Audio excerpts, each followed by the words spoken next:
Bebidas Glow, a sensação, a mais nova bebida na boca do povão, com sabor surpresa pra se entreter, sua fonte de energia tem que beber pra crer. Bebidas Glow, experimente a mais nova bebida com o mascote mais ideal da história, logo presente no jogo de videogame de seu próprio nome. Garanta já sua copa na pré-venda. E de brinde, um pacote de 10 latinhas de Bebidas Glow. As bebidas Glow não tem licença médica. Logo, por favor, não passe mal bebendo na sua vida. Me pergunto se tinha a ver com o gosto do refri.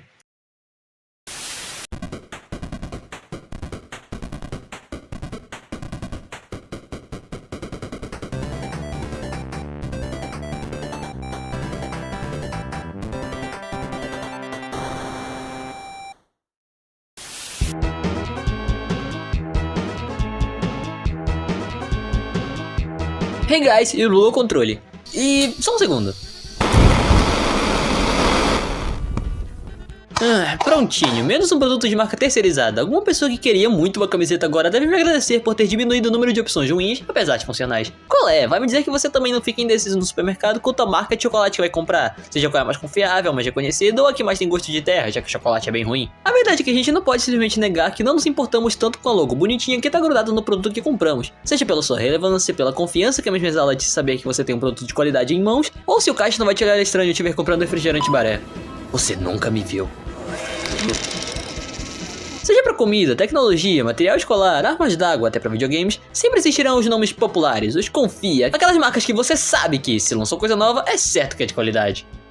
Com sorte. E é exatamente essa sensação de confiança em uma empresa, chegando ao ponto onde tudo que é feito por ela é considerado de marca, que te faz pensar que tudo que ela disser ou fizer, mesmo que não seja o ramo principal da mesma, vai ser feito com uma nova maravilha, tal medida trazendo incontáveis exemplos, como... Esse é o meu favorito! Falando sério, esse lance de apelar para outro público é quase como uma faca de dois gumes. A diferença é que um dos lados está tão enferrujado que é capaz de você pegar tétano só de segurar. Isso quase sempre tem muita chance de dar errado. Seja porque a execução não foi perfeita, o material base não era feito para isso, e o que é que tem acontecido com os jogos dos MMs. E é exatamente desse tipo de colaboração, ou melhor, apelação, que eu tô a fim de falar. O estranho, duvidoso, curioso e cheio de propaganda universo dos jogos de marca. E não, eu não tô falando de jogos feitos por gigantes como a PlayStation, Nintendo, Rockstar e os carambas. Essas nasceram duvidosas. Eu tô falando de jogos de marcas mesmo, no sentido mais literal da coisa. Eu não sou um cara pra falar de Fortnite. Gente o suficiente já passa vergonha na internet. Eu quero é falar do McDonald's e do porquê de ele ser o motivo de eu estar no hospital. Vai se ferrar, Green Bus. McDonald's, se você já ouviu falar, talvez não em seus melhores momentos, provavelmente já frequentou e quase certamente odeia suas batatas fritas. Essa companhia maníaca tem 1 milhão de mascotes diferentes, que variam entre o ápice dos mascotes, os designs mais exóticos da indústria ou os Minions, só que piores. E aparentemente o tal do Grimace, que parece mais um Murko de Pokémon, foi um menino de ouro que acabou de receber o seu milkshake de próprio nome. E um jogo bem simples onde ele embarca numa missão para resgatar seus amigos e pegar todos os milkshakes espalhados pelas fases, seja andando de skate, deslizando nos corrimões do esgoto ou em um avião, ou comandando bolhas nos altos de uma cidade, disponível para celulares e computadores por meio de navegador. E o freaking Game Boy Color em 2023. Porque enquanto uns são processados, outros riem na cara do perigo, né? Te falar, viu? Apesar de inusitado ou totalmente bobo, esse tipo de coisa é muito melhor do que o que quer que as outras companhias achem que estão fazendo quando referenciam jogos antigos, usando apenas sprites modificados do Mega Man ou do Super Mario Bros. Isso aqui é um jogo inteiro, genuíno, feito com cuidado e qualidade bacana até. A pixel art e as sprites são genuinamente bem construídos, o art style é bem simples e funcional, e a gameplay é surpreendentemente ok para padrões de jogos desse tipo. Digo, eu genuinamente fiquei surpreso quando eu joguei e não fui bombardeado com um jogo ruim e... Ih, rapaz, eu zerei o bagulho. Pois é, um jogo longo pra um tema como esse era algo bom demais pra ser verdade. Mas isso não tira o mérito de que esse jogo é genuinamente divertido. Apesar de ser feito com, bom, o mínimo, ele não é um cash grab maluco que foi dado como um brinde nos combos da empresa. É um projetinho minúsculo que teve um cuidado a mais e uma criação original e divertidinha, vai. Bem melhor que a primeira tentativa deles, pelo menos, isso eu garanto. Isso, meus caros, é só um rápido petisco que eu quis trazer para podermos entender de que tipo de jogo de marca eu estou a falar. Esse é o tipo que visa expandir a marca para um novo horizonte, na maioria das vezes servindo de propaganda, ajudando a criar uma cara nova, ou uma cara mesmo para uma empresa conhecida. E quer saber no que isso deu na maioria das vezes? Eu também. Para começar o tópico de verdade, eu sinto que estaria cometendo um crime se não falasse do provável primeiro exemplo de jogo de marca que veio na sua cabeça ao entender do que o tópico se trata. O jogo da segunda marca que eu conheço que exala segundo lugar.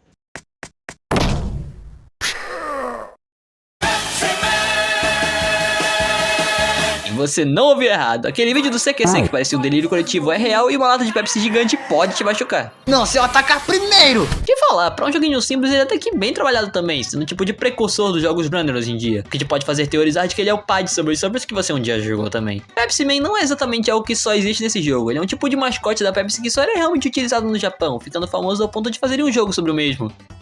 Com dublagem em inglês e legendas em japonês, muito funny. No jogo, tudo que você tem que fazer é desviar dos obstáculos, coletar latas de Pepsi e chegar no final da fase. Ocasionalmente se deparando com algum problema, como se enfiar numa lata de lixo, descer de skate pelas ruas de São Francisco e pilotar um barril no céu apocalipse. Pera, o quê?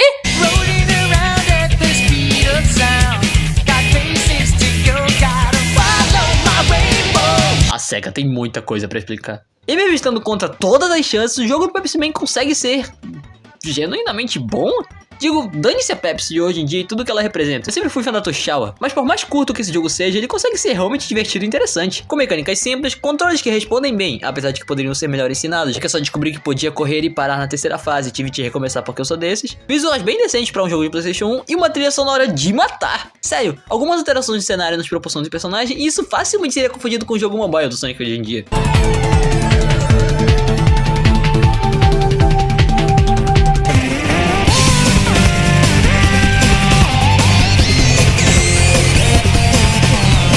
De cada fase também são bem interessantes de se mencionar, já que vamos de cidades com quintais super convidativos para uma cidade distópica pegando fogo e estando em construção a toda hora. Só cuidado pra não ser lançado! Depois de conhecer os empregados mais desligados da face da terra, chegamos numa área meio desértica, onde enfrentamos caminhões em carros desenfreados, búfalos descontrolados e motoqueiros filhos da... Ciclistas malucos, eu não tenho culpa se vocês não têm pai! É nessa fase, inclusive, que você percebe que esse jogo requer timing e precisão. Você tem que estar sincronizado com o jogo se não quiser tropeçar em uma bolinha de nada ou esmagado por um caminhão. Aliás, como diabos eu ia prever que o animal ia sair dessa pedra? Mas tá bom, eu já caí uma outra vez. Eles provavelmente não vão fazer isso de novo. Ah, vai se... E por último, a futurística e excessivamente prateada Pepsi City. Eu acho, eu não me importo muito com o nome. O estereótipo de cidade grande normal, cheio de propaganda da Pepsi pra todos os lados, desde as casas, os veículos e até mesmo no metrô, que mais parece um labirinto, mas enfim. E no final, além de ser novamente perseguido por todo tipo de coisa esmagadora, Pepsi Man salva as máquinas com seu raio de Pepsi e todo mundo fica feliz. Menos ele. E não, eu não vou falar dos clipes desse cara esquisito que aparece a cada zona concluída. Ele é doente por Pepsi e eu ainda tô me recuperando dos traumas. E para os que conseguem meter rivalidade até mesmo em marcas de refri, aquiete seus corações, pois eu trago o magnífico Red Cannon, que esse jogo foi uma resposta da Pepsi para a tentativa da Coca-Cola de entrar no ramo dos jogos, criando a Coca-Cola Kids para o Game Gear em 94. E o jogo é...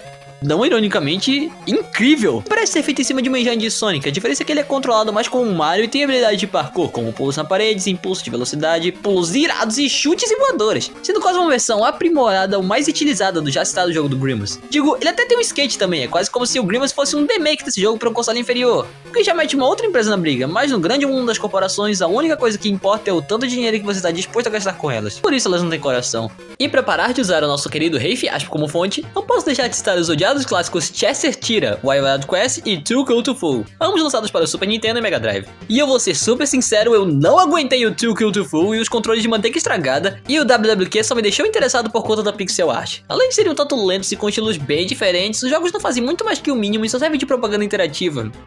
O que faz sentido, já que os dois jogos eram baseados em um desenho que foi cancelado justamente por ser uma propaganda muito longa. De resto, são jogos simples sem muitas qualidades memoráveis, o que é meio triste, até porque Cheetos sempre foi meu salgadinho favorito. Mas foi só morrer pra esses peixes umas 10 vezes que eu decidi abraçar esse kill issue. Pelo menos vocês eram os dois em uma hora. No Too Cool to Fool, a moto do Chester foi apreendida por um policial e seu cachorro. E ao invés de tentar pagar a multa como uma pessoa normal, ele vai atrás do Detran e tenta pegar a moto de volta, que foi despedaçada e teve seus gestos jogados em partes escondidas das fases. Que tipo de rixa esse cara tinha com a polícia? E mesmo atravessando uma selva, um rio com um barquinho irado e cavernas e um carrinho, esses policiais parecem não ter desistido de irritar o guepardo, porque logo depois fazem ele ter que voar em um passarinho numa outra selva para usarem um helicóptero do exército para acabar com a raça dele. O que não adianta de muita coisa, claro, nós somos o protagonista. Isso só fez, no entanto, tal guarda ficar com rancor do caramba, já que na sequência ele simplesmente rouba o mapa do Chester pra uma cidade, entra em um avião e rasga o mapa inteiro em pedaços e espalha por todo o país, nos fazendo correr por todo o eu em busca dos pedaços do mapa, indo de feirinhas pra plantações, montanhas geladas, desertos, era medieval, cidades, mais floresta, um navio pirata, montanhas com cachoeiras e, por fim, apostar uma corrida com o próprio, onde o único jeito de ganhar é esmagando a cabeça dele com o nosso carro. Fim. Isso se você aguentar os controles duvidosos, decisões estranhas de posicionamento de inimigos e a música Hit or Miss. Pera, isso parece outro jogo. E eu até não queria falar nada, mas o Too Good To Fall é muito mal polido. Sério, o que são esses checkpoints? E o que foi esse bug onde eu fiquei literalmente fora dos trilhos durante a caverna e totalmente fora da arena durante o chefe da mesma até ele se multiplicar? E pra finalizar essa ladainha de rivalidade, nada mais justo do que citar outro jogo de uma marca de salgadinhos. A franquia... Doritos? Acredito que estou tão confuso quanto você. Existindo tão somente pra provar que eu não menti pros meus pais quando eu disse que venceria as Olimpíadas do Faustão. E eu sinceramente prefiro só deixar assim a explicação, porque eu não saberia como explicar como a franquia foi de Olimpíadas malucas pra corridas no deserto, dinossauros e VR. Parece até a franquia do Shadow. E partindo do óbvio e indo pro fundo da minha consciência, quero me distanciar um tiquito das marcas mais famosas e te contar uma das minhas experiências malucas que tive quando menor, que uma hora ou outra vai ter a ver com o vídeo. Eu juro. Que vou tentar. No passado, quando eu ia choramingava de saudades do meu finado PS2, decidi jogar via emulação alguns jogos que amava quando era criança, a maioria sendo de Master System, como Sonic 8-bits, Alex Kidd, Phantasy Star, Bonzana Bros, 21, os clássicos, pica-pau que o diga. Até eu deparar com um bichinho curioso de design maneiro e pixel art relativamente bonita, para meus antigos padrões. Fui lá, baixei, testei e fiquei genuinamente impressionado. A qualidade da pixel art e as mecânicas apresentadas eram muito bem executadas, apesar de ser seu simples plataforma do dia, com um estilo convincente e colorido, com fases baseadas em doces. Zoo era o nome do jogo. E esse jogo era tão bom nos meus olhos que me fez querer embarcar numa jornada de auto-reconhecimento, onde eu buscaria zerar todos os jogos de Master System que eu pudesse, de A a Z, para poder fazer justiça com aquele menino de 3 anos cuja única coisa que pensava era em qual jogo ia jogar no seu Master System Evolution. E o que eu tenho a dizer para esse amável menino é... Tá feliz agora? Eu passei pouco mais de um mês da minha vida jogando cada jogo no Master System com a adição de algumas modificações da Tectoy, passando por cada jogo bosta, tudo por causa de um Frank Ninja mascote num jogo de marca de pirulitos espanhóis. Eu não poderia estar melhor. E eu só fui descobrir que o jogo é dessa marca durante a pesquisa sobre o mesmo pra esse vídeo, porque meu cérebro aparentemente viu esse logotipo gigante e pensou, que bela parede. O jogo até teve uma sequência pouco tempo depois, lançado pro Atari Jaguar, e ganhou um remake pra todas as plataformas atuais até que recentemente, em 2021, o que significa que todos têm uma chance. Mas beleza, nós já vimos os jogos bons, os jogos ruins, os que definem os jogos de marca e a razão do meu sofrimento quando adolescente. E agora? Como que esses jogos aleatórios, que no máximo têm duas coisas em comum, conseguem me mostrar o padrão que jogos de marca seguiram durante todos esses anos? Bom que eu perguntei, até porque os últimos 2 meses me fizeram perceber que é melhor que algumas coisas permaneçam não faladas. Eu também não sou muito bom em seguir regras. Se você comeu e odeia chocolate do fundo do coração, você talvez não tenha melhor relação com esse tipo de bala. Ué, gosto de pólvora! Mas se você pensava que essas pastilhas de chocolate com rosto seriam a única coisa que deixaria um gosto amargo na boca, elemento, você se enganou pra cacau. Tome, eu fiz a piada, feliz agora? Faltou o sorriso. Mas tá bom. Na próxima eu falo com mais vontade. Pra falar a verdade, os MMs são os que mais chegaram perto de constituir uma franquia séria de jogos, entre todos os já citados até então, indo de plataformas 3D que copiam Crash Bandicoot na cara dura, plataformas 2D para aqueles que se torturariam, jogos no estilo party, corrida de kart e o Candy Crush que suas mães não vão jogar. Os que são até que decentes só são o que são porque copiam quase que inteiramente o estilo de jogabilidade de outros, alguns se dando mal até mesmo nisso. The Lost Formulas e Steel Shocket são praticamente o mesmo jogo, copiando tudo que há direito de Crash Bandicoot no PC e até mesmo no próprio PS1, menos a bermuda jeans, até porque a única decência que esse jogo tem é por ser skin de Crash, e o fato de ambos usarem a mesma gênero para box arts é hilário pra mim. Minions Madness, no entanto, é um outro jogo pra Game Boy Color, dessa vez mais original, mostrando que só querer fazer um jogo pra console fraco não é uma tarefa fácil. O Grimace ainda leva melhor nesse, embora os jogos sejam bem similares. Entretanto, o título é hilário, porque a última coisa que eu iria querer ouvir ao perguntar o que a pessoa tá jogando é tô na terceira fase de MMMM. MM's Blast e MM's Breakin' são as versões da franquia de Mario Party e Breakout, respectivamente. E apesar do segundo ter pixel art mais do que decente, são totalmente puláveis, é mesmo pro tipo de jogos que são. MM's Kart Racing, no entanto, foi o que mais me surpreendeu dessa lista inteira, sendo o único jogo desse vídeo que me fez ficar de boca aberta. Acredita que esse jogo de kart de 2008, baseado em chocolate, lançado pra Wii DS, ganhou um prêmio? Que pior jogo do ano? Nem dá pra acreditar, né? O mais ok da franquia mesmo é o MM's Adventure, de 2008. O jogo 3D também lançado pra Wii DS, com a única coisa me surpreendendo é a de que ambos são praticamente o mesmo jogo, com exceção dos gráficos piores e a neblina de Silent Hill. Por fim, MM's Beach Party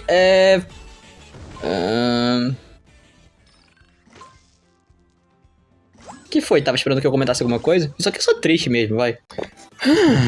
Galera, parece que a antiga maldição dos filmes ruins de jogos nem se compara com o pandemônio que estão os jogos de marcas famosas. A maioria desses aqui só servem de cash grab besta para produzir outros meios de propaganda para os produtos das mesmas. O que, digo, é o objetivo deles, mas eu só acho que se eles quisessem mesmo que eu comprasse o produto deles, deveriam certificar de que esse kart seja funcional, caramba! Os pouquíssimos jogos que se salvam de todo esse sistema de propaganda são bem curtinhos, infelizmente, todos durando 1 hora ou menos, o que também não é um problema lá tão grande, digo, ninguém que pede por uma franquia inteira de AAAs baseados no Pepsi Man, mas o simples fato de jogos como esse existirem e de se certificarem de cumprir o mínimo e um pouco mais, me deixa satisfeito ao ponto de até pensar na aquisição de um desses produtos.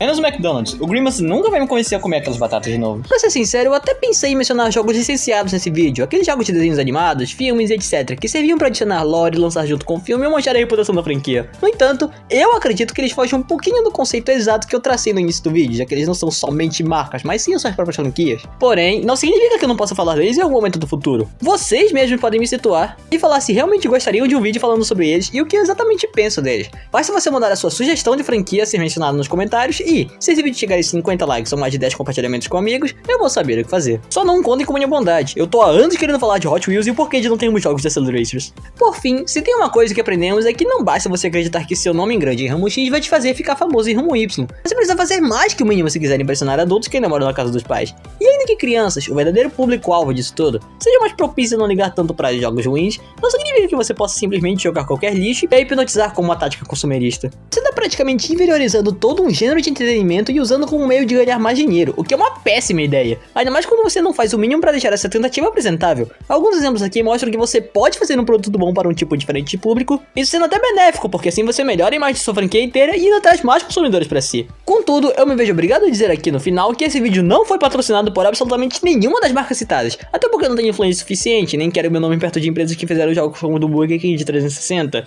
Aquilo devia ser um crime, mas pelo menos você tá livre do pesadelo depois que o jogo acaba. Não é como se um jogo ruim ou um produto com receita duvidosa pudessem acabar com sua carreira em menos de 10 segundos.